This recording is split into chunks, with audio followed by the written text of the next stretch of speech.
ఒకప్పటి మావోయిస్ట్ అగ్రనేత గణపతి ఎక్కడున్నారు? వరుసగా అగ్రనేతల లొంగుబాటు నేపథ్యంలో గణపతి కూడా అదే బాట ఎంచుకునే అవకాశం ఉందా? తెలంగాణ పోలీసులు ఆయన అడ్రస్ కనిపెట్టారా? మావోయిస్టు రహిత దేశంగా ప్రకటించేందుకు కేంద్ర ప్రభుత్వం పెట్టుకున్న మార్చి డెడ్ లైన్ దగ్గర పడుతోంది. ఇప్పటికే పలువురు మావోయిస్టు అగ్రనేతలు ఎన్కౌంటర్లలో చనిపోతే మరికొందరు లొంగుబాటు బాట ఎంచుకుంటున్నారు. ఇందులో భాగంగా తెలంగాణ పోలీసుల ముందు పలువురు మావోయిస్టు అగ్రనేతలు లొంగిపోతున్నారు.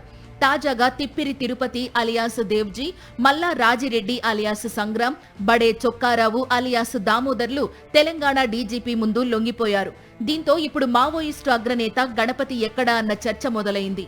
మావోయిస్టు అగ్రనేత గణపతి ప్రస్తుతం ఇండియాలోనే ఉన్నారా, లేక దేశం బయట ఎక్కడైనా తలదాచుకుంటున్నారా అన్న చర్చ ఇప్పుడు జోరుగా జరుగుతోంది.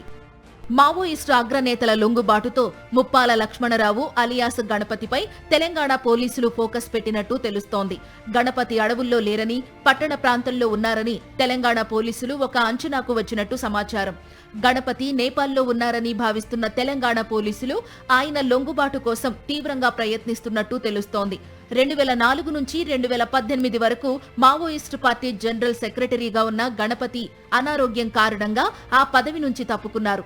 అప్పటి నుంచి పోలీసులు ఆయన కోసం గాలిస్తున్నారు. జగిత్యాల జిల్లా సారంగపూర్ మండలం బీరాపూర్కు చెందిన గణపతి బీఎస్సీ బీఈడీ పూర్తి చేశారు. 1970వ దశకంలో మావోయిస్టు ఉద్యమంలోకి వెళ్లే ముందు టీచర్గా కొంతకాలం పనిచేశారు.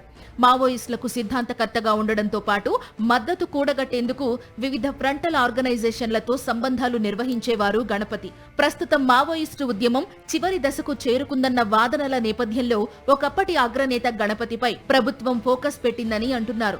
మరి తెలంగాణ పోలీసులు గణపతి లొంగుబాటు కోసం ప్రయత్నిస్తారా, లేక గణపతే ముందుకు వచ్చి పోలీసుల ముందు లొంగిపోతారా అన్నది ప్రస్తుతం ఆసక్తికరంగా మారింది.